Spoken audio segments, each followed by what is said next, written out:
Olá, muito boa noite para você. Covid-19 faz mais uma vítima em Patos de Minas. 76 mortes foram registradas. Cemitérios ficarão fechados no dia de finados em Patos de Minas. Fiscais acabam com festa fora das regras na Avenida Marabá. Em Varjão de Minas, moradores flagram aglomeração no que seria um showmício. STF mantém suspensão das aulas presenciais em Minas. Depois de ser denunciado por oferecer drogas aos colegas, rapaz é detido com maconha e balança de precisão.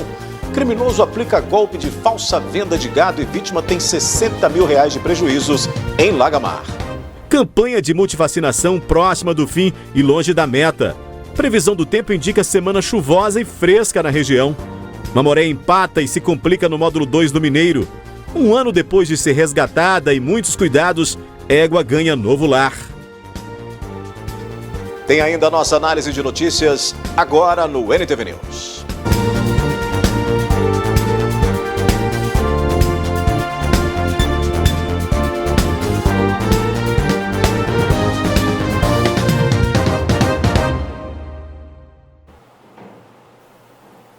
Depois de oferecer drogas aos colegas, um jovem foi denunciado em Patos de Minas. O rapaz de 20 anos foi detido e com ele foi encontrado maconha e balança de precisão. Durante a operação de batida policial por volta das 12 horas desta segunda-feira, nos bairros Nossa Senhora Aparecida, Bairro Brasil e Santa Terezinha, a Polícia Militar conseguiu informações sobre um jovem de 20 anos que mora na Rua Brumadinho, no bairro Santa Terezinha, e que estaria utilizando a residência para o tráfico de drogas. Também foram informados de que este jovem estaria levando as drogas para o local de trabalho e oferecendo aos colegas. Diante das denúncias, os militares foram até a casa dele, onde conversaram com os pais do rapaz. Durante buscas pela residência, os policiais encontraram, escondidas no quarto do jovem, 2 sacolas, uma contendo uma barra de maconha e na outra um tablete maior, 5 menores da droga, além de uma balança. Em seguida, os militares localizaram o suspeito, que estava em horário de serviço, e após buscas pessoais, encontraram com ele mais um tablete de maconha escondido na mochila. Aos policiais, ele informou que estava apenas guardando a droga para outra pessoa, mas não soube ou não quis informar o endereço do suposto dono. Diante do flagrante das informações, ele foi conduzido para a Delegacia de Polícia Civil de Patos de Minas, juntamente com o material apreendido. Um rapaz de 25 anos foi morto com um tiro na cabeça na madrugada de domingo em Lagoa Formosa. Ele estava em uma festa quando foi assassinado. O Daniel Júnior Souza, ele estava junto com amigos em uma festa que acontecia na rua Deocleciano Mundim, no bairro Novo Horizonte, na cidade de Lagoa Formosa, nossa vizinha aqui, Patos de Minas. Essa festa acontecia no meio da rua, tinha várias pessoas aglomeradas e foi de madrugada, por volta de 3 horas da manhã deste domingo, que ele começou uma discussão com outro rapaz e parece que tinha mulher envolvida no meio disso. A motivação, ciúmes, e outras pessoas chegaram a agredir o Daniel. Inclusive, pessoas que moram aqui na cidade de Patos de Minas e que foram apontadas por outras pessoas que estavam no mesmo evento, que presenciaram toda a cena do crime. Segundo informações aí dessas pessoas, o homem chegou e disparou então um tiro que acertou diretamente a cabeça do jovem, ficou caído no local. Uma equipe médica do hospital Dr. Bininho foi até o local para tentar resgatar o jovem, mas quando chegou ele já estava sem os sinais vitais, infelizmente acabou falecendo. O corpo dele foi levado para o Instituto Médico Legal para serem comprovadas as causas da morte. E esse jovem é muito conhecido na cidade de Lagoa Formosa, deixou aí muitas pessoas indignadas, muitas pessoas tristes com o que aconteceu, e toda essa motivação, né, que poderia ter sido causada por uma mulher que ele estava envolvido e outra pessoa ficou com ciúme e cometeu esse crime, vai ser investigada aí pela Polícia Civil e então vai ser ouvidos outras pessoas aí para esse inquérito. A polícia militar fez um trabalho rápido, conseguiu prender um dos suspeitos, mas tem mais pessoas envolvidas aí nesse crime. Próximo ali ao local onde ocorreram os fatos, né, nós conseguimos imagens de algumas câmeras de segurança que visualiza-se uma pessoa correndo, inclusive durante o espaço de tempo que ela está correndo, ela efetua disparos para o alto, né, a esmo. Ainda de acordo com o policial, o suspeito de 20 anos teria negado a autoria do crime, que teve participação de mais pessoas. Ele nega a autoria do crime, fala que realmente estava no local, né, que ele teria ido para lá de motocicleta. Ele largou essa motocicleta lá e saiu correndo, foi embora para próxima à casa dele, largou essa moto para trás. Mais investigações serão realizadas, inclusive para localizar a arma do crime. Até o momento nós temos somente o que foi repassado por testemunhas, né, alguns nomes que foram repassados por testemunhas, foram alocados aí no boletim de ocorrência. Contudo, essa arma de fogo até o momento não foi localizada.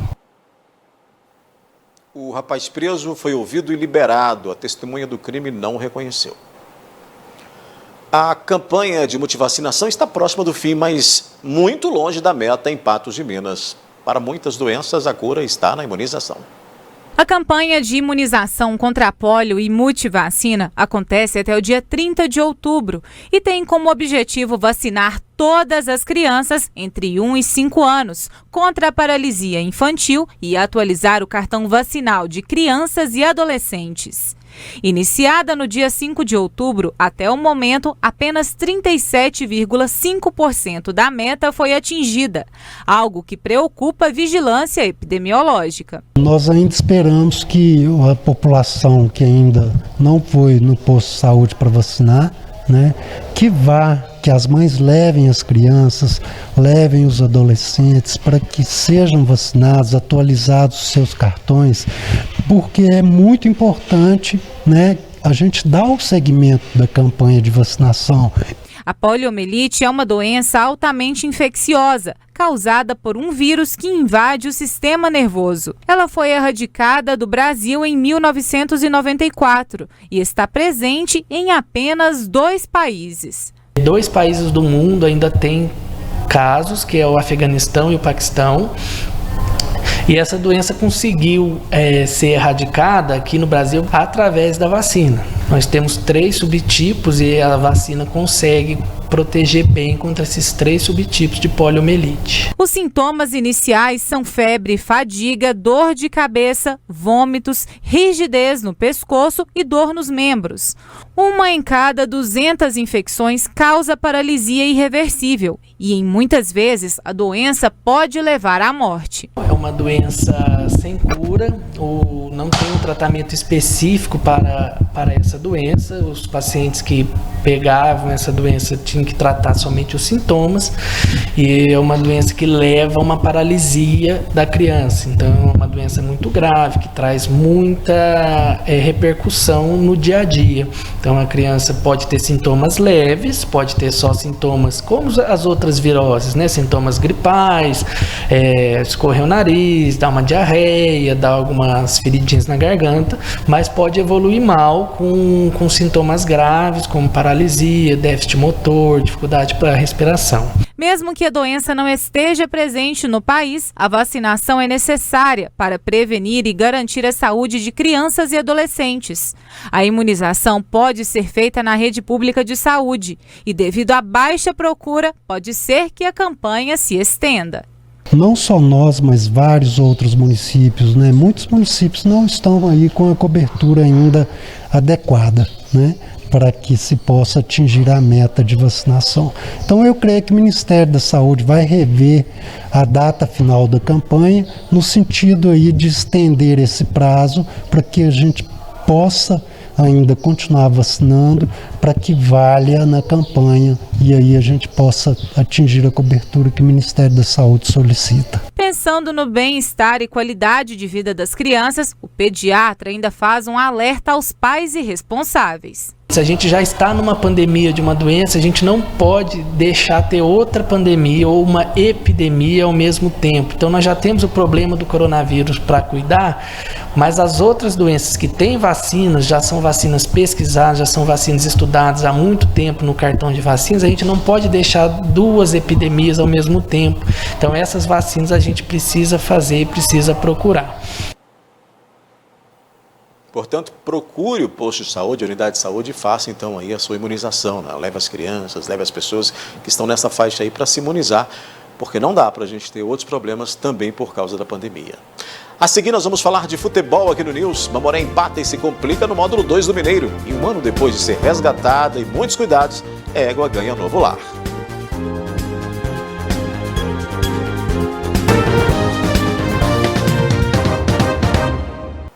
No ano passado, nós mostramos o resgate de uma égua abandonada em um lote vago com muitos ferimentos. Na reportagem que você vai ver agora, uma situação completamente diferente.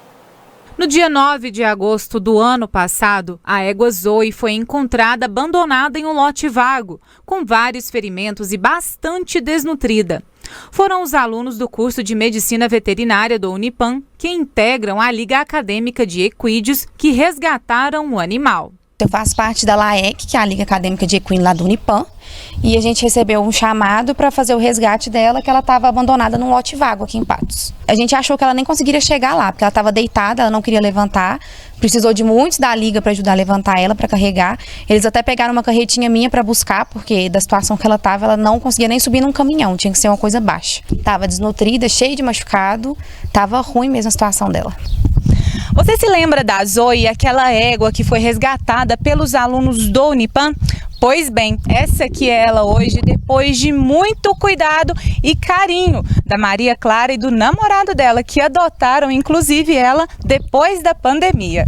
A gente até brincava, porque ela era tão assim, assustada de agredir a gente, que a gente falava, não, vaso ruim não quebra, ela vai sobreviver. Todo mundo falava, tinha certeza que ela ia sobreviver. Ela engordou bem, tá bem gordinha, mas come o dia inteiro também, né? Se ficar esperto, come até mais do que pode. Zoe passou por traumas físicos e psicológicos causados pelos maus tratos e abandono. O animal, que antes era apreensivo, se tornou dócil e perdeu o medo de pessoas. Até eu me arrisquei em dar uma voltinha na Zoe.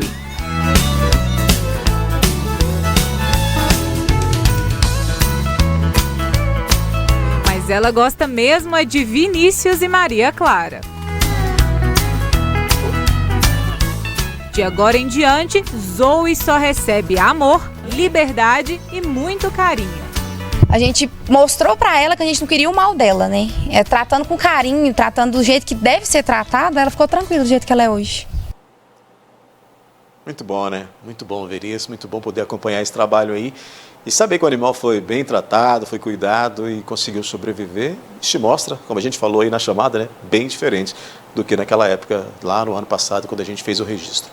Vamos falar de futebol então? Na lanterna do módulo 2 do Mineiro, o Mamoré manteve a colocação com empate com o Democratas. Situação dramática para o Sapo.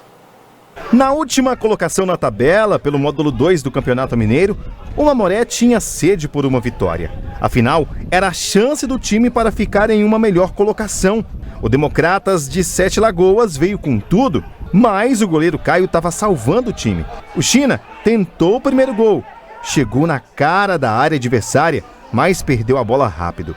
As batidas de escanteio do Democratas estavam perigosas, porém, Caio atuava com maestria e pegava quase todas. Foi depois dos 32 minutos de jogo que Léo Mineiro achou o caminho do gol e no bate-rebate conseguiu fazer o primeiro do time na partida. No segundo tempo, ainda não era a hora de comemorar. O perigo ainda estava ali. Matheus Batalhão conseguiu evitar o gol, tirou e Caio defendeu. 10 minutos após o susto, Guilherme recebeu de Carlos Henrique no cruzamento e de cabeça fez o segundo gol do time. Aos 34 minutos do segundo tempo, enquanto o torcedor do Sapo, que tinha dado um jeito de ver o jogo fora do estádio, comemorava, Sala, o camisa 9 do Democratas, veio para acabar com a alegria do time patense. Ele chegou e mandou a bola para o fundo da rede. Mas ainda havia esperança. Dava para perceber que o Mamoré tentava ganhar tempo. E a arbitragem deu 6 minutos de prorrogação. Sala estava com vontade no empate. No finalzinho, faltando apenas 2 minutos para acabar o jogo, ele recebeu a cobrança de escanteio que veio pela direita. E, por fim, garantiu o segundo gol dele na partida e o de empate, deixando assim o Sapo em uma situação complicada. Final do jogo, 2-2. Mamoré empata mais uma vez dentro de casa. Para o presidente do clube, o time poderia ter vencido aqui, se a arbitragem não tivesse perseguido tanto a equipe. Felizmente a arbitragem nos prejudicou aqui, né? Um lance claro aqui que o Bandeira, o assistente, deu tiro de meta, ele foi e reverteu. 6 minutos de acréscimo, uma coisa louca aqui. Não dá para acreditar não. Desde o primeiro jogo lá em Pouso Alegre, a arbitragem está tendenciosa, deu vários lances lá, anulou gol legítimo aqui depois contra o Serranense. Lá em Muriaé, nosso goleiro saiu machucado com uma lesão, rompimento de ligamento cruzado.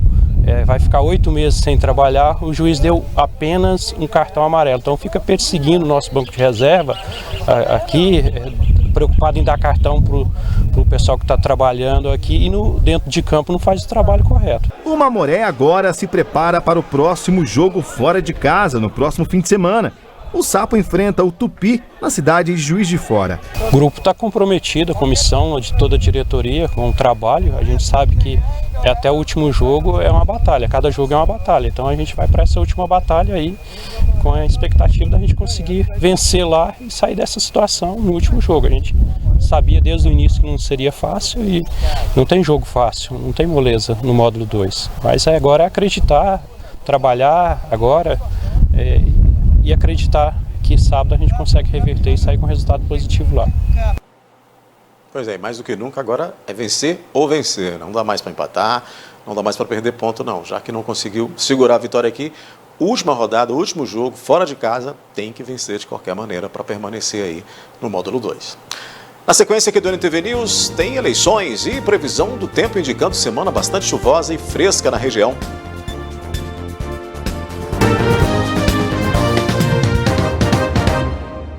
Hoje, durante o dia em Patos de Minas, tivemos sol, né? Mas agora, no final da tarde, início da noite, a chuva fortíssima, inclusive nesse momento.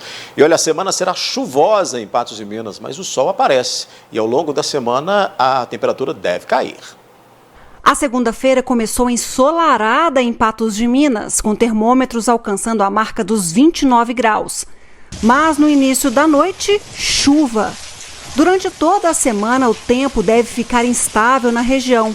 Por isso, é melhor se precaver e ter um guarda-chuvas em mãos se for sair de casa. Nós devemos ter precipitações ao longo de toda a semana. A ideia é que não sejam pancadas muito fortes, a altura de chuva muito elevada, mas ao longo de toda a semana, em torno de 3, 4 milímetros, quase que todos os dias nós teremos. O calor também deve dar uma trégua com o tempo instável.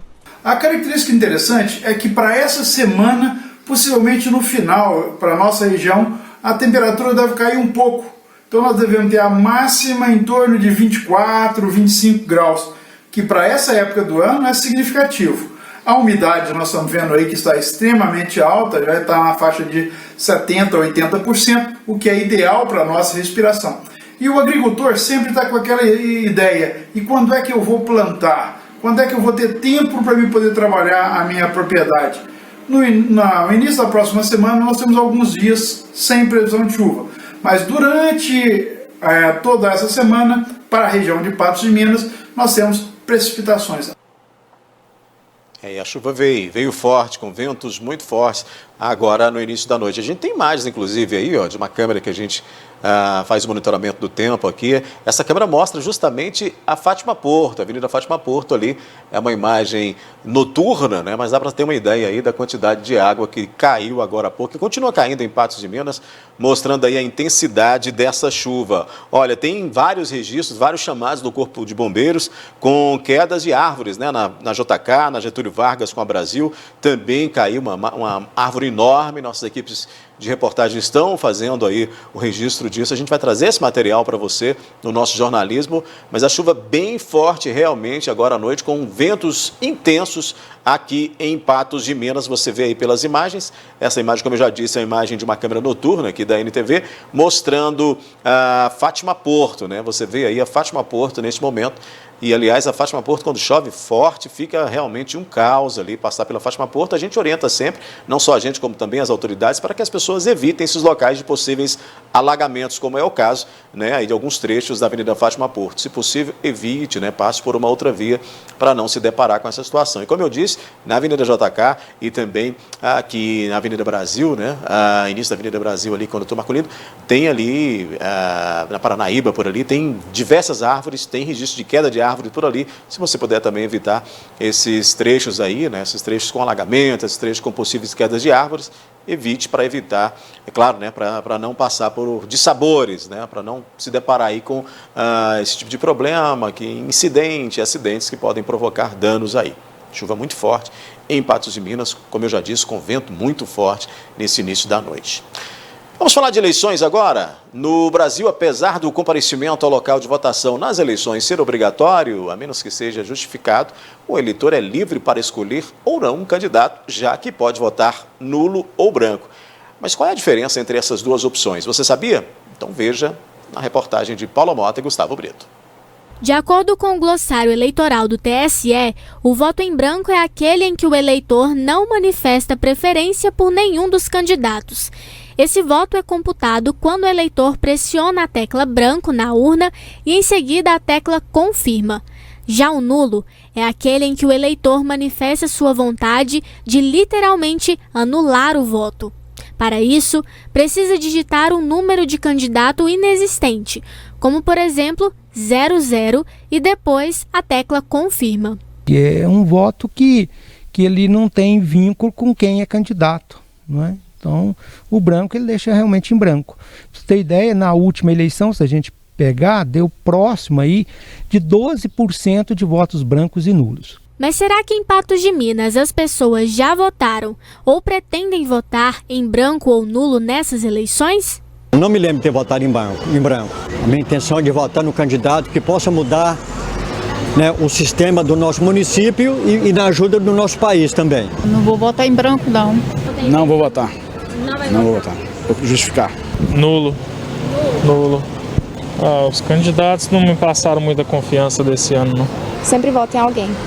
A experiência que eu tenho tido aí nas pesquisas tem indicado um número mais baixo. Eu acredito que nessa eleição, até devido à grande quantidade de candidatos, né, o eleitor passa a ter maior disposição de nomes, vai ser abaixo aí de 10%, brancos e nulos. Nas últimas eleições, o percentual de votos nulos e brancos somados foi em torno de 20%.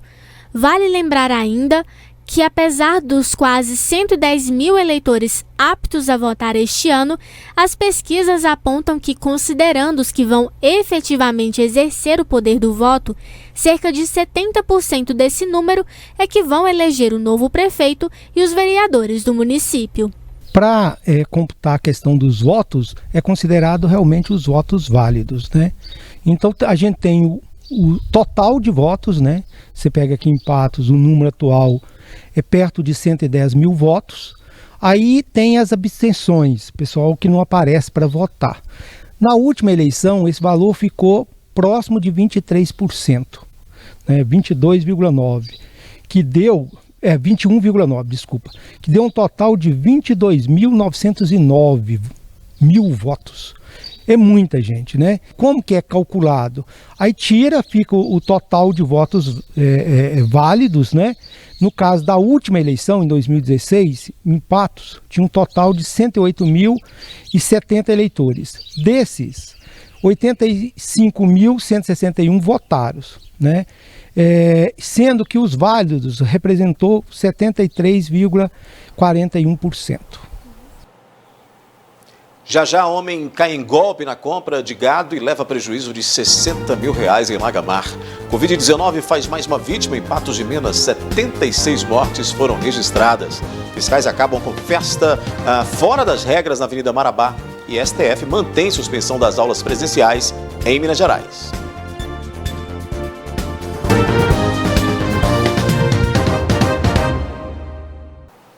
A Polícia Militar da cidade de Lagamar registrou nesta segunda-feira um crime relacionado à venda de gado que resultou em enorme prejuízo para a vítima. O rapaz de 24 anos denunciou ter sido ludibriado por um falso vendedor que só percebeu o golpe quando já era tarde demais. Segundo a polícia, o verdadeiro proprietário dos animais postou em sua rede social fotos de um lote de bovinos que estava à venda por 140 mil. O criminoso, que se apresentou apenas como Mário, dizendo ser advogado no estado da Bahia, fez proposta de compra, mas deu como condição realizar o pagamento somente quando fizesse a venda para outra pessoa. Ele entrou em contato com esse produtor, pediu fotos e imagens do gado, e ao receber essas fotos e imagens, ele republicou, fez outra postagem, e onde ele conseguiu vender esse gado para uma terceira pessoa da cidade de Uberlândia, que veio até a cidade para verificar o gado, onde que ele estava lá de fato na fazenda do proprietário. Ali foi confirmado que o gado realmente estava à venda. Ele efetuou um depósito no valor de 60 mil reais. Quando as vítimas perceberam o golpe, já era tarde demais. Nós procuramos a agência bancária, que informou a vítima que todo o dinheiro já teria sido transferido para uma outra conta e já teria sido feito o saque. Então, quando a vítima cai nesse golpe de estelionato, é muito difícil de reaver o dinheiro. A Polícia Civil irá dar prosseguimento na ocorrência, será feito ali um inquérito policial, todo um serviço de investigação por parte da Polícia Civil. A Polícia Militar lembra que o caso serve de alerta, já que golpistas vêm atuando frequentemente na região.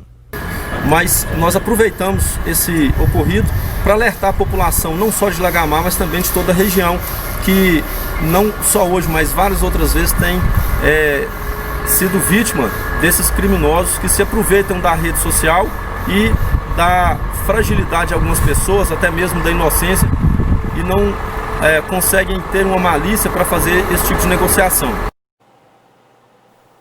Tem que ficar sempre muito atento, e a polícia está corretíssima quando chama atenção para esse tipo de ação aí, né? Afinal de contas, tem se repetido frequentemente. Vamos à nossa análise de notícias. Comigo, a jornalista Ludmila Bahia, dividindo a tela. Olá, Ludmila, boa noite para você. Em meio a uma chuva muito forte, com ventos fortíssimos, você está aí firme e forte com o seu trabalho remoto e com a sua internet em dia. Não caiu até agora, né?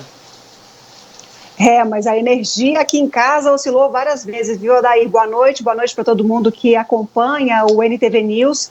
Chuva forte agora em Patos de Minas, mostramos aí imagens ao vivo da cidade, você inclusive alertou sobre alguns pontos da cidade com quedas de árvores. É aquele momento de chuva um pouquinho mais forte, a cidade mostra as fragilidades e temos que ficar atentos aí. Aqui na parte alta da cidade chove com bastante intensidade, viu, Adair? Então, e aí é preciso ficar muito atento, porque nós temos algumas áreas aqui que realmente complicam muito, né, para o patense em meio a uma chuva forte como essa, né, Ludmila? Que, aliás, a gente tinha acabado de falar aí de uma semana chuvosa e veio essa chuva imensa, fortíssima aí.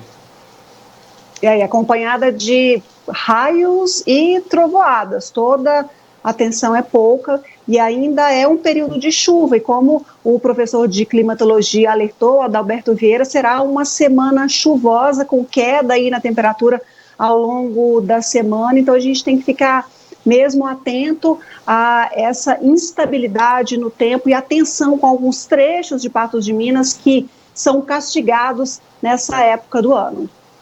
Ludmila, vamos falar de Covid-19, vamos falar dessa questão de regras que têm que ser seguidas. A gente começa falando aí de aglomeração, porque o que ocorre, né? A onda é verde, mas isso não quer dizer que os protocolos não devem ser seguidos, já que eles existem para controlar ou tentar controlar essa transmissão aí da Covid. E olha, nesse domingo, uma festa com show que seguia fora do que é estabelecido pelo decreto municipal da Prefeitura de Patos de Minas, teve que ser encerrada, né? Esse evento teve que ser encerrado por fiscais da Prefeitura. Vamos mostrar aí. O bar onde acontecia a festa para cerca de 300 pessoas fica na Avenida Marabá, na rotatória que dá acesso aos bairros Jardim Esperança e Alto Limoeiro. O local foi esvaziado e o proprietário do estabelecimento notificado.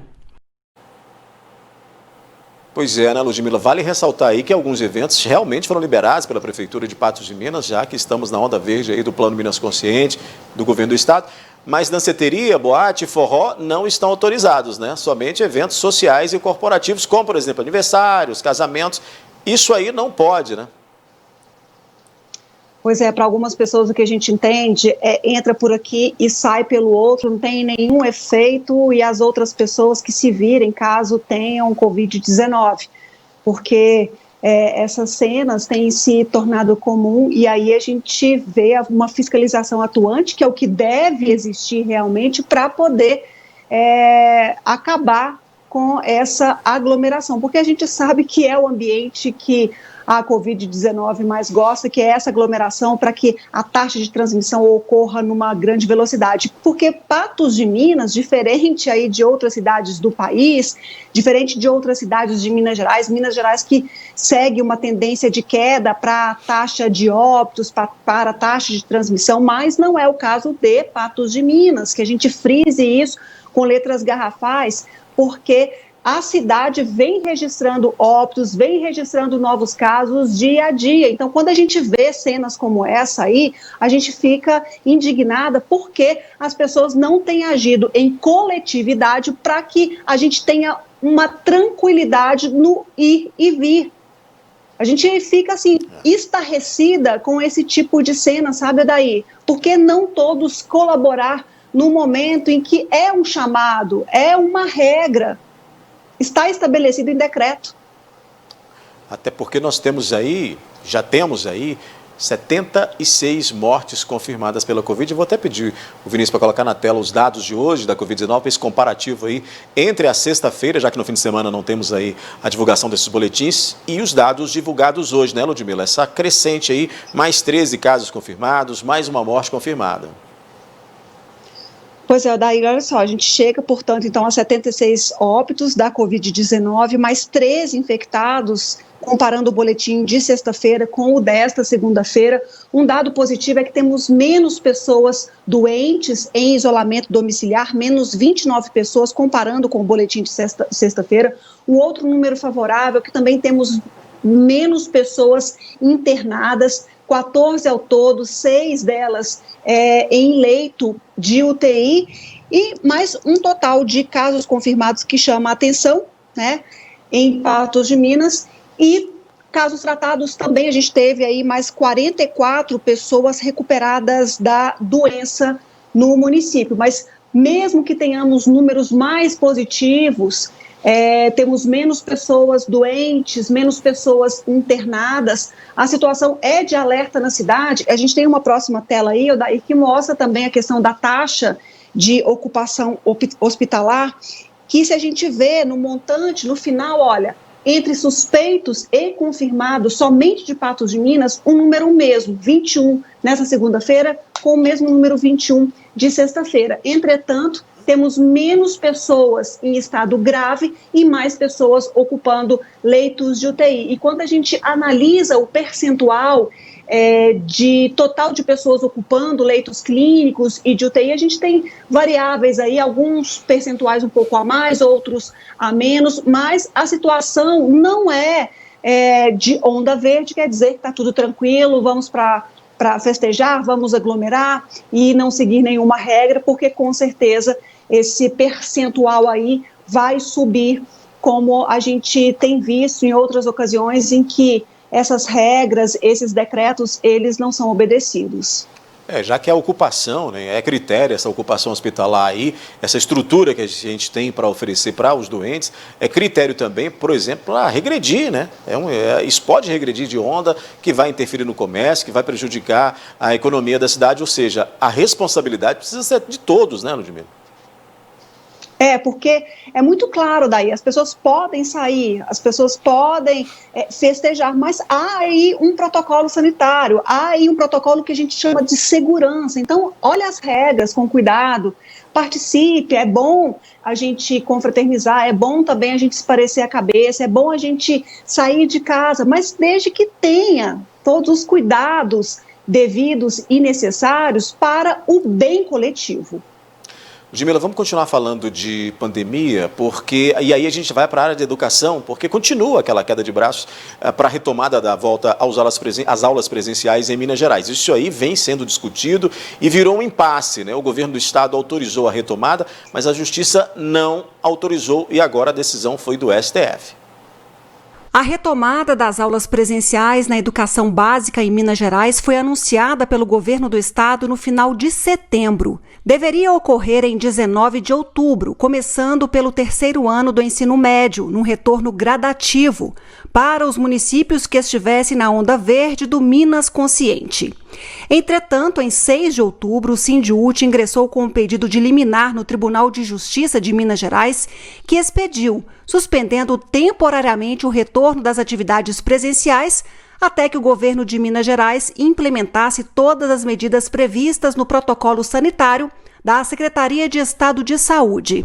O governo mineiro, no entanto, pediu ao Supremo Tribunal Federal, em 20 de outubro, a suspensão da liminar concedida pelo TJMG. A resposta veio nesta segunda-feira. Na decisão assinada pelo presidente da Corte, ministro Luiz Fux, ficou mantido o entendimento das instâncias anteriores, que proíbe o retorno das atividades presenciais na rede estadual de educação. Fux ainda se fundamenta na nota número 12 da Fiocruz, que diz que mesmo nos locais em que se observa a estabilização ou diminuição dos casos e óbitos por Covid-19, a decisão de retomada das aulas apresenta-se como uma medida extremamente delicada no relaxamento social, porque envolve todo um segmento social, alunos, famílias, professores, funcionários, transporte, podendo impactar negativamente no sistema de saúde. Pois é, Ludmila, essa decisão aí do STF é mais um capítulo, né? Essa verdadeira queda de braço aí entre o governo e também a justiça e as escolas, as instituições, incluindo inclusive não só as públicas aí, mas também as particulares nessa situação aí de retomar ou não presencialmente essas aulas no estado, né? A gente sabe que os prejuízos são enormes para os estudantes, mas também há riscos, há prejuízos também para os educadores. Daí aí é uma rede que pode estar envolvida quando a gente fala de riscos, que até o ministro se baseou. A gente sabe muito bem que para esses estudantes do ensino fundamental, quanto que estar presente em sala de aula, e eu falo também aqui como mãe, como jornalista também, quanto que é importante os nossos filhos estarem numa sala de aula, tanto no contato, no olho a olho com o professor, que pode identificar uma defasagem e corrigir rapidamente ali, e de forma remota, a gente não sabe exatamente se o estudante está ou não prestando atenção naquilo que é oferecido pelo educador. Não dá para mensurar o aprendizado desse estudante. A gente sabe o quanto que é importante, portanto, estar presencialmente em uma sala de aula sob a tutela aí de um professor para sanar as dúvidas e explicar caso esse estudante não tenha entendido aquele conteúdo. Mas a gente sabe também que a gente vive num momento extremamente delicado. A gente viu no Recife algumas escolas particulares que retomaram as aulas quando 2 estudantes foram identificados com a Covid, tiveram que parar tudo de novo, fecharam as escolas, foram para casa e aula remota 14 dias adiante, até que esses estudantes estivessem plenamente recuperados. Você imagina assim, a bola de neve que é isso, se um estudante contamina outros, que leva para casa e tudo mais. Então, assim, é uma medida de cautela nesse momento de incerteza. Muito bem. Até porque a preocupação é de todos, né? E aí, tanto com a qualidade da educação, como também aí com a questão da Covid, a questão da infectação. Até porque esse estudante pode levar para casa essa doença, a situação ficar ainda pior.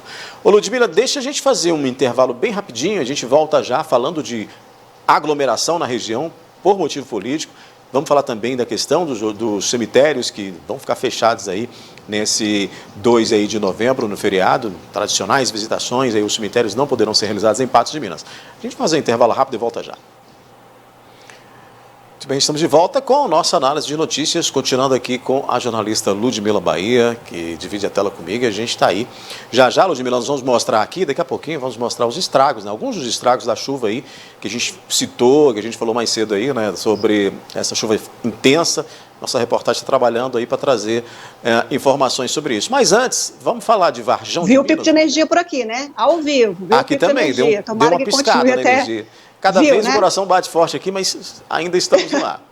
Ô, Ludmila, vamos falar de... A gente falou, né, de aglomeração aqui em Patos de Minas, mas... Ó o pisco. Mas teve também aglomeração na região e por motivo político, né? Moradores lá de Varjão de Minas flagraram que pode ser um showmício promovido por um candidato a prefeito da cidade. Nós temos esse material e vamos mostrar aí. Há mais de uma década, showmícios ou eventos para promoção eleitoral foram proibidos. Segundo a legislação, é proibida a realização de showmício e de evento assemelhado para promoção de candidatos, bem como a apresentação, remunerada ou não, de artistas, com a finalidade de animar comício ou reunião eleitoral. O ato se tornou ainda mais restrito devido à pandemia do novo coronavírus. No entanto, isso tem sido ignorado em várias cidades, incluindo algumas do Alto Paranaíba.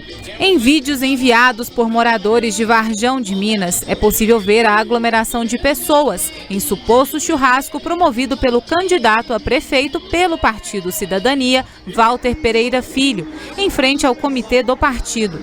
De acordo com informações, o fato aconteceu no último final de semana.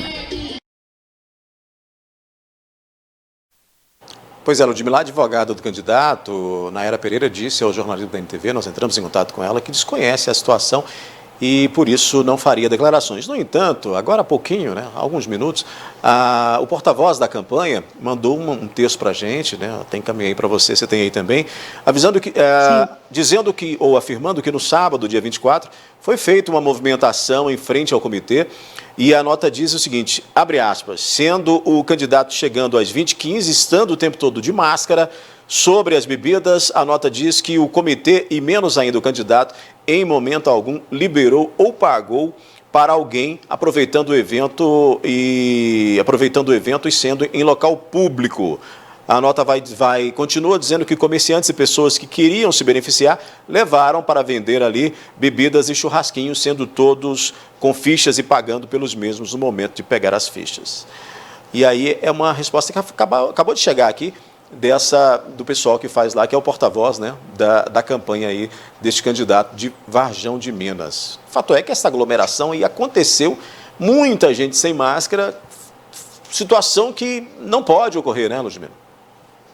É exatamente na contramão do que a gente acabou de dizer anteriormente, que vale para todas as pessoas em qualquer parte deste país, sendo a cidade ou tendo a cidade pouquíssimos casos ou nenhum caso registrado nos últimos dias, a regra vale, inclusive é regra também essa questão da proibição de eventos com aglomeração, shows, festas e tudo mais. E se houver uma denúncia formal, certamente a justiça vai investigar, mas aí o candidato disse, olha, lá estava tudo certo, estava tudo normal, e aí vamos ver qual que será aí o entendimento na justiça, caso essa situação tenha chegado até essa esfera. Mas o que a gente não quer, Daíra, é ver esse tipo de cena acontecendo e pessoas doentes, né?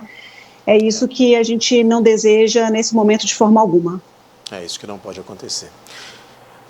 Ludmila, eu acho que a Jéssica Andrade já está conosco ao vivo para a gente falar desses estragos da chuva de agora à noite, né? Jéssica Andrade, você me ouve? Boa noite. Oi, Odair, boa noite. Esses poucos minutos de chuva, né, fizeram um grande estrago aqui em Patos de Minas. A gente está aqui agora na Avenida Brasil, uma loja acabou de cair, foi totalmente ao chão. Muitas pessoas estão ali também olhando, né, observando o que aconteceu, os estragos, né?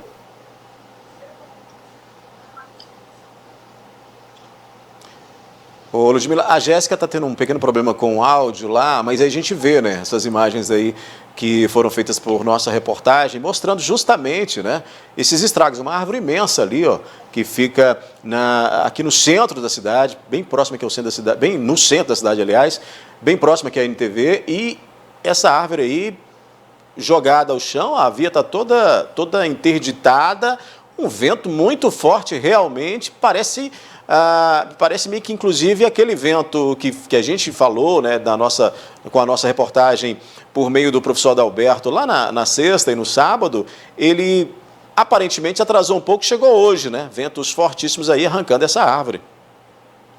Pois é, daí também houve várias quedas de árvore em Patos de Minas, na Avenida JK também houve uma queda de árvore que interditou um trecho da JK. Nossa equipe certamente está nesses pontos críticos da cidade, capturando para trazer esse alerta aí para toda a população. E é aquilo que a gente falou, choveu mais forte, é preciso que a gente fique atento e com os pontos de alagamentos e também com quedas de árvores. Essa aí, olha, é na Getúlio Vargas, quase esquina com a Avenida Brasil. Certamente o Corpo de Bombeiros já foi acionado e deve, em instantes, se deslocar a esse local para promover aí a abertura dessa via, já que no momento está interditada. E pelo que a gente viu daí, por sorte, somente danos ali materiais, parece que não houve nenhum ferido, é o que a gente percebe pelas imagens. A gente perdeu a Jéssica ali, ela vai fazer esse material, trazer para a gente aí, mas já deu para ter uma ideia dos estragos, principalmente aqui na região central. Nos bairros ainda a gente está levantando informações sobre isso, porque o Corpo de Bombeiros está recebendo muitos chamados, né, para todas essas ocorrências. Ludmila, vamos mudar de assunto. Eu queria te fazer uma pergunta. Você tem o costume de, no dia 2, ir ao cemitério, prestar suas homenagens? Você faz isso ou isso não faz parte da sua rotina aí? Faz, daí é uma tradição que a gente vá ao cemitério, limpe os túmulos, faça essa visitação aos entes queridos, aquelas pessoas que já partiram e são importantes em nossas vidas. Mas, pelo que a gente viu esse ano, não vai ter jeito de fazer isso aqui em Patos de Minas, não. Não vai não, e a gente tem um material sobre isso, porque essa visitação está proibida.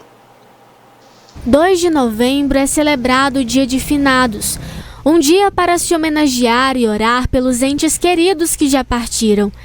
Em outras épocas, os cemitérios de Patos de Minas costumavam lotar de familiares e amigos que faziam visitações aos túmulos. Este ano, entretanto, a data terá que ser celebrada de outra maneira. A gente fica muito sentido com isso, porque é um momento da população ali prestar as homenagens para o seu ente querido. Eu digo por mim, eu acho que de várias pessoas que têm esse tipo de perda. Mas nesse caso especificamente, vou dar um exemplo só do cemitério Santa Cruz, que o ano passado foram mais de 10 mil visitantes, né? Então, imagine uma situação nossa frente à pandemia. Então, temos sim que tomar esse tipo de cuidado. Eu sei que muita gente aí vai sentir, mas vai ter seus momentos para frente aí para a pessoa ir lá prestar essas homenagens. Os cemitérios de Patos de Minas estão fechados desde o início da pandemia, com a abertura feita somente no horário de sepultamento e, mesmo assim, restritos conforme o decreto municipal, com número reduzido de pessoas e horários. De acordo com o Comitê Municipal de Enfrentamento à Covid, já estão sendo estudadas maneiras para que essa determinação possa ser alterada, mas ainda se deve aguardar. Isso já está em processo de acontecer, de mudar esses protocolos para que tenha uma liberdade até para as pessoas que perdem seu ente querido ter um pouco mais de tempo junto a ele ali num sepultamento e também nos cemitérios. Só que peço para a população entender nesse momento que isso está sendo feito de maneira gradativa. E diferentemente com outros segmentos, nesse caso do finados, a aglomeração é intensa. Isso sim, a gente tem que, nesse momento, tomar um pouco de cuidado a mais. Por hora, o jeito é orar de casa mesmo e aguardar para que mais para frente possam homenagear seus entes como preza a tradição. Pede para a população ter esse entendimento frente à situação que a gente está passando. Pois é, portanto, Ludmila, o Santa Cruz e o Jardim Parque da Esperança, né, e os outros cemitérios que inclusive temos no meio rural estão aí proibidos de ter qualquer visitação. A gente, quando dá a matéria, por exemplo, no Patujá, quando a gente posta lá a matéria, a gente põe também nas redes sociais e vem ali, tanto na página lá, oficial do Patujá, também na rede social, as pessoas comentam. E a maioria dos comentários era falando sobre uma certa hipocrisia da prefeitura, e isso nas palavras de quem publicou lá, né, de quem fez o comentário. Que havia aí uma discrepância, já que os bares e todos os outros ambientes estão abertos e justamente os cemitérios vão ficar fechados aí nesse dia de finados. A prefeitura se defende dizendo que é porque fica muito difícil conter todas essas pessoas, essas milhares de pessoas que comparecem a esses cemitérios. O que você pensa dessa situação, dessa diferenciação toda? Odair, é uma questão importante a gente falar a respeito disso, porque o que é de competência direta da prefeitura, por exemplo, a abertura de parques como o Mocambo, visitação no cemitério, a prefeitura não tem dado conta de administrar em meio à pandemia. A gente sabe que tem várias maneiras aí de controlar a entrada e saída dessas pessoas, até no momento em que, para uns, é levada com muita tradição, principalmente em cidades do interior, como é em Patos de Minas. A gente vê uma dificuldade enorme da prefeitura em administrar questões tão óbvias como a presença de pessoas em parques, por exemplo, e agora proibindo, ela decidiu, olha, vamos proibir porque não pode. A gente sabe muito bem que é um momento de cautela, obviamente, a gente falou isso boa parte da nossa conversa, do nosso diálogo hoje aqui na análise da notícia. É importante, é necessário sim, mas a gente sabe que tem outras medidas também de impor ou de autorizar essa visitação aí, colocando um número de pessoas que podem entrar e sair por meio de senhas, por meio de entrada e saída, distribuição de senhas ou outras medidas como outras cidades vão fazer aí pelo país. Mas a gente percebe que em Patos de Minas há uma dificuldade enorme quando fala, né, de um espaço público administrado pela prefeitura, concentrar os esforços e achar uma solução. Fica mais fácil encerrar, colocar a proibição, impor aí que não é possível por conta das circunstâncias, do que promover ou encontrar uma solução viável, até mesmo para justificar esse feriado, que justamente o feriado é para que as pessoas que queiram, obviamente, visitem os seus entes queridos. E a prefeitura, no entanto, que a gente percebe comumente é uma negativa, é uma proibição, logo que ela tem qualquer obstáculo que ela precisa de fazer esse enfrentamento. Coloca funcionários, coloca fiscalização, distribui senhas, encontre alguma medida, mas dê uma solução. Eu não entendo, por exemplo, por que desde a onda amarela possível abrir parques e até hoje fechados, né? É aquela coisa, não. Vamos terceirizar aí para quem dá conta de monitorar, abre e a gente tenta fiscalizar, mas quando está na nossa jurisdição, a gente proíbe porque a gente não dá conta. Fica essa a impressão evidente, mais uma vez, quando decide-se aí fechar, proibir qualquer tipo de visitação nos cemitérios de Patos de Minas, enquanto poderia aí apresentar uma solução razoável para esse momento em que é esperado aí pelas famílias, até porque, a Paula disse na reportagem, está proibida qualquer tipo de visitação desde o início da pandemia. Muito bem. O esforço seria muito grande, mas esse esforço compensaria todo esse sentimento, né, de saudade que as pessoas têm, que tradicionalmente vão ali naquele local. Até porque no cemitério municipal passa cerca de 10 mil pessoas aí numa data como essa. E aí realmente teria que ser um planejamento muito grande para resolver essa situação. Agora, que vai continuar dando muito o que falar, porque muita gente insatisfeita com essa medida aí, viu, Ludmila? Mas é isso. A gente vai finalizando por aqui. Obrigado pela sua participação de novo aqui com a gente. Cuidado com a chuva aí, com os ventos fortes. A gente volta amanhã. Por aqui eu vou ficar atenta, tenho certeza que vocês daí também, o nosso jornalismo, também flagrando aí todos esses eventos, essas intempéries que provocaram muitos estragos em Patos de Minas. A gente atualiza tudo também no Patujá, Amanhã, a partir das 11h10, a gente entra com o 30 Minutos, trazendo aí mais detalhes, mais informações. Obrigada a todos pela companhia. Boa noite. Tchau, tchau. Outras notícias você acessa lá, o portal patujá.com.br. NTV News volta amanhã, às 19h. Até lá.